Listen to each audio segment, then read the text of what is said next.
Bonjour, aujourd'hui nous allons parler des protocoles de routage. Nous allons commencer par les protocoles de routage vecteur de distance ou Distance Vector Routing Protocols.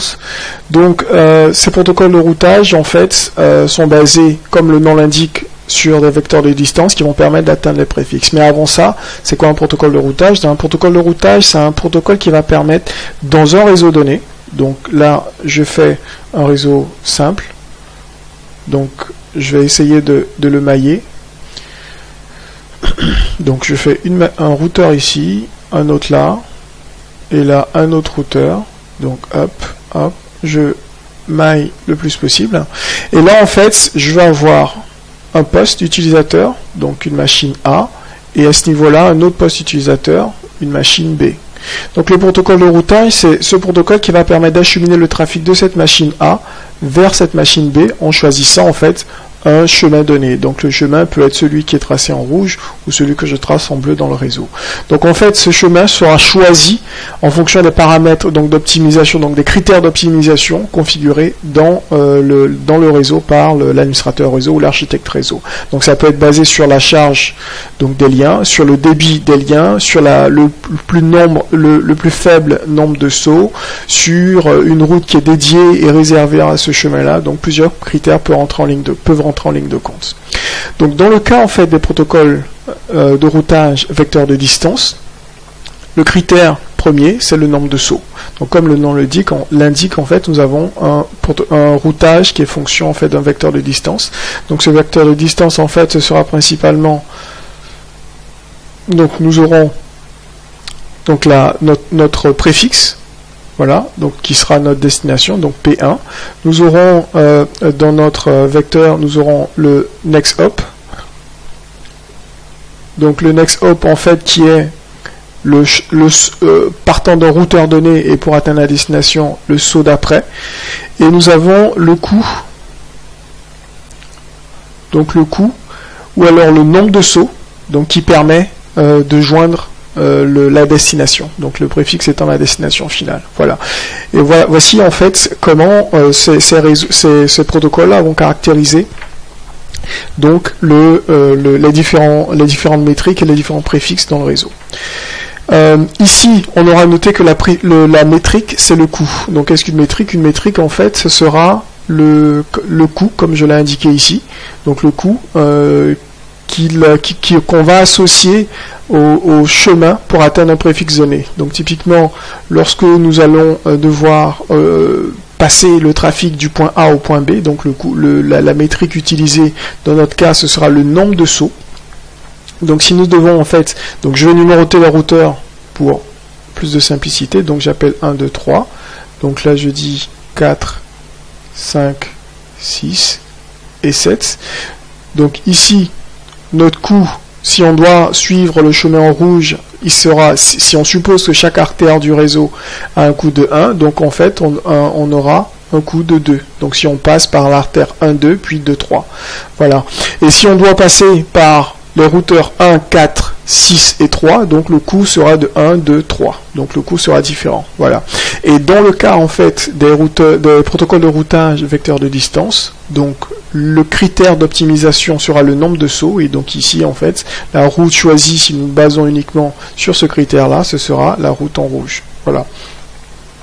Donc le principe de fonctionnement est le suivant. Donc en fait à chaque routeur dans le réseau sont attachés plusieurs segments donc du réseau, et ce qui va se passer c'est que si nous avons ici donc un préfixe, on va dire P0, donc au niveau du routeur 3, donc ici entre le routeur 3 et le routeur 6 nous avons un préfixe P1, ou on va dire plutôt 3, 6. Entre le routeur 3 et le routeur 2 nous avons un autre préfixe qu'on va appeler préfixe 3, 2.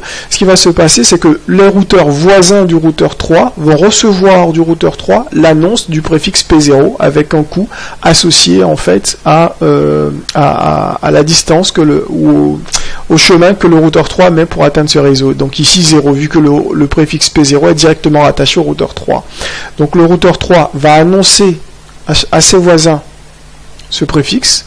Donc le routeur 2 en l'occurrence, il va enregistrer ce coût et il va faire coût, donc reporter par le routeur 3 plus 1. Donc, compte tenu du fait que nous avons un seul saut. Pareil pour le routeur 6. Le routeur 1, pareil, va recevoir cette annonce-là du routeur 2. Donc, le routeur 1, ce qu'il va faire, c'est qu'il va faire coup, donc, annoncé par le routeur 2 plus 1. Donc, ici, nous retrouvons avec deux sauts. Donc, le coup, donc, pour le routeur 1, pour joindre le préfixe P0, sera donc de 2. Voici un peu comment en fait sont propagés les différents préfixes dans un réseau basé sur un protocole de routage vecteur de distance. Donc en fait on dit qu'on a un routage en fait de proche en proche qui se fait, et ce routage de proche en proche va caractériser les protocoles de routage vecteur de distance, et on aura en fait une certaine lenteur dans la convergence. Donc typiquement lorsqu'on aura un changement donc dans le réseau, typiquement l'artère entre le routeur 7 et le routeur 6 qui est rompu, eh ben on devra attendre donc que le routeur 1 devra attendre que l'information lui soit propagée saut par saut avant d'être informé de la perte en fait de cette artère dans le réseau. La particularité, l'avantage principal de ces protocoles de routage, c'est qu'ils sont simples. Vous voyez là en fait le calcul est très simple. Donc on reçoit un préfixe, on note simplement le coût qu'on reçoit, et on incrémente donc du nombre de sauts correspondant, donc ici 1, et on note un next hop, donc qui sera en fait le routeur qui a annoncé ce préfixe là dans notre table. Voilà. Donc c'est des protocoles de routage qui sont très peu gourmands donc en CPU. Par contre, ils sont lents. Ils sont lents et ils ne convergent pas très vite. Voilà. Et pour pouvoir en fait améliorer cette rapidité de convergence, donc plusieurs éléments ont été rajoutés. Donc parmi ces éléments-là, donc le plus important, c'est ce qu'on appelle le triggered updates. Donc je vais l'écrire ici. Hop. Donc trigger update. Donc en fait, ce sont des mises à jour qui vont être déclenchées, pas uniquement en attendant un timer régulier, mais dès qu'on a un changement dans le réseau, paf, en fait, on a une propagation de l'information de proche en proche jusqu'à arriver en fait à l'ensemble des routeurs dans le réseau afin qu'ils soient informés. Voilà. Et ce type de protocole est aussi caractérisé par compte tenu du fait qu'on a un routage en fait par nombre de sauts, et que chaque routeur va annoncer systématiquement à tous ses voisins. Donc il est caractérisé en fait par un risque de boucle.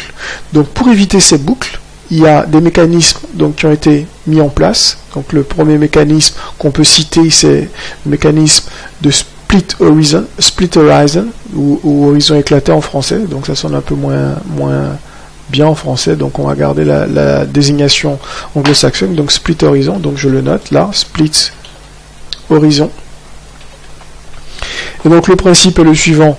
Donc lorsqu'on a deux routeurs dans notre réseau, donc on va dire routeur A et routeur B, donc chacun de ces routeurs étant rattaché à un préfixe, donc routeur A rattaché au préfixe A et routeur B rattaché au préfixe B. Donc le routeur B va effectuer, donc comme on l'a vu tout à l'heure, l'annonce au routeur A du préfixe B, et le routeur A va noter ce préfixe, évidemment va rajouter le nombre de sauts qui le sépare du routeur B, ici 1, et ce qu'il va faire, c'est qu'il va marquer cette route comme étant bien sûr originaire du routeur B, et va le marquer comme une route à ne pas annoncer au routeur B. Donc ça évite d'avoir en fait des boucles infinies, en fait pas des boucles infinies, mais des boucles dans le réseau, et avoir en fait une multitude en fait d'annonces dans le réseau, parce que on n'aurait pas eu ça. Ce qui aurait pu se passer, c'est que le routeur A annonce au routeur B le préfixe B comme étant joignable à un saut. Le routeur A se dit ok, d'accord, je sais joindre le préfixe B, bah tiens routeur B, voici comment je peux joindre le routeur B, le préfixe B. Le routeur B aurait également noté la possibilité de joindre ce préfixe B par le routeur A, et en cas de perte du lien directement rattaché, le trafic aurait été routé par le routeur A. donc ce qui peut éventuellement poser un problème. Donc on aurait eu en fait un problème en fait de bouclage. Et un problème en fait ou alors un problème de ce qu'on appelle le black hole, en fait le trafic il a envoyé au routeur B qui l'envoie au routeur A qui après bon bref, donc en fait voilà, donc pour optimiser en fait le routage, ce qu'on fait c'est que on a du split horizon pour éviter ce type de phénomène là. Un deuxième point qui est mis en place pour renforcer ce split horizon en fait, c'est ce qu'on appelle en fait le split horizon with Poisson reversed. Donc je le note là, split horizon with Poisson reversed. Et donc en fait ce qui se passe c'est que lorsqu'on va avoir le routeur A qui va recevoir l'annonce du routeur B, non seulement il va le marquer comme étant une route à ne pas annoncer au routeur B, mais mieux, pour éviter que le routeur B n'ait éventuellement lorsqu'il a par exemple une route par défaut vers le routeur A, pour éviter qu'il n'ait à envoyer le trafic, quand bien même il n'a pas reçu l'annonce du préfixe B par le routeur A, ce qu'il va faire le routeur A, c'est qu'il va annoncer quand même ce préfixe B qu'on a vu tout à l'heure, il va l'annoncer au routeur B, mais il va l'annoncer comme étant injoignable par le routeur A. Et pour ce faire, là j'ai mis Poisson, donc en fait, désolé, c'est Poisson reverse. Donc je vais corriger.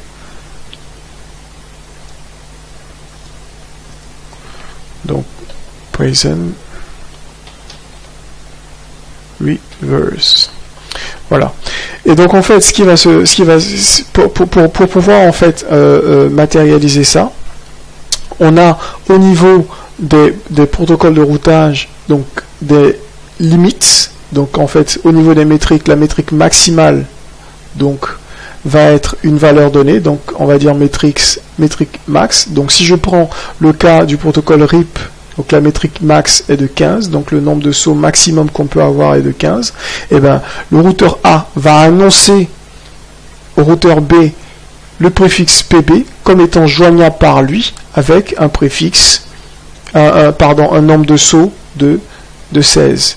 Et bien du coup, quand bien même le routeur B perd son attachement direct au préfixe B et que le routeur B a une route par défaut vers le routeur A, et bien il voit que cette route là, donc le préfixe B, est joignable via le routeur A avec un préfixe infini.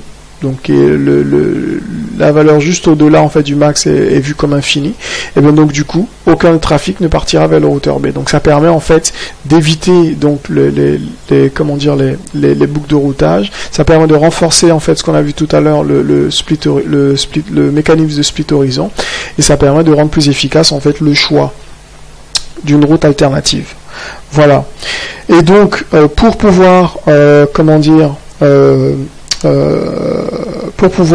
illustrer ces différents protocoles là, donc je peux vous citer donc le protocole de routage tel que le RIP, donc le protocole IGRP, ou alors un autre protocole qui s'appelle protocole Babel, qui est très peu utilisé dans le monde IP.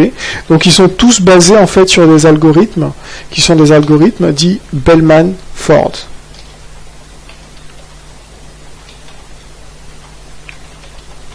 Voilà.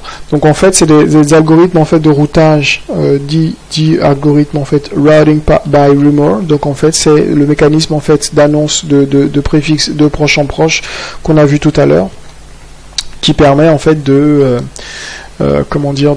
propager les routes dans le réseau sans pour autant demander une utilisation intensive en fait du CPU. Voilà, donc voici rapidement présenté en fait les protocoles de routage vecteur de distance. Donc c'est un résumé assez succinct. Donc si vous avez besoin que je rentre un peu plus en détail sur certains points, n'hésitez pas à me le dire, un petit commentaire, une question, et je me ferai un plaisir de partager cette information avec vous. À bientôt.